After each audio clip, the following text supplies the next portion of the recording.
Jack Miller had always been the kind of man who ran toward danger when everyone else was running away.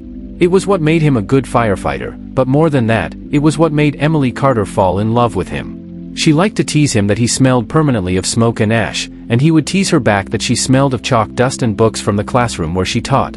They were to be married in 3 weeks. Every evening, after long shifts and lesson plans, they would sit on the balcony of Emily's small apartment and talk about their future, a house outside the city, 2 kids, maybe a dog.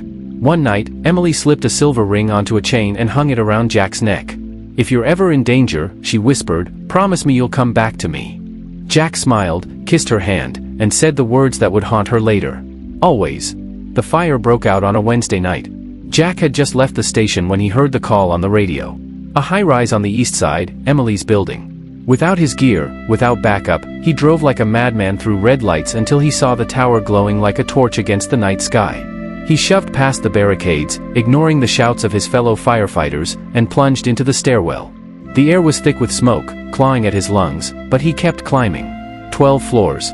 12 flights of choking heat and collapsing walls. He found her huddled in the corner of her living room, her face streaked with soot, coughing hard, eyes wide with fear. "Jack," she cried, her voice raw. In that moment, every fear he had carried vanished. She was alive. That was all that mattered. He wrapped his jacket around her shoulders, pulled her close, and guided her toward the stairs.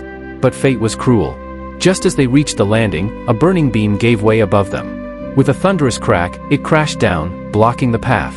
Jack tried to lift it, straining with all his strength. He managed to heave it just high enough for Emily to crawl underneath. "Go," he shouted. "No, not without you." Her sobs tore at his heart.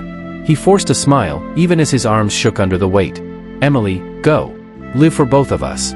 For a moment, she hesitated, torn between love and survival.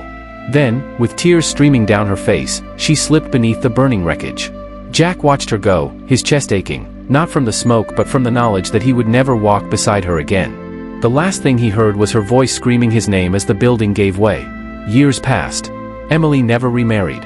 She built a life, she became a mother, a teacher still, and an advocate for fire safety, but not a day passed when she didn't think of him. Every year, on the day that was supposed to be their wedding, she returned to the fire station.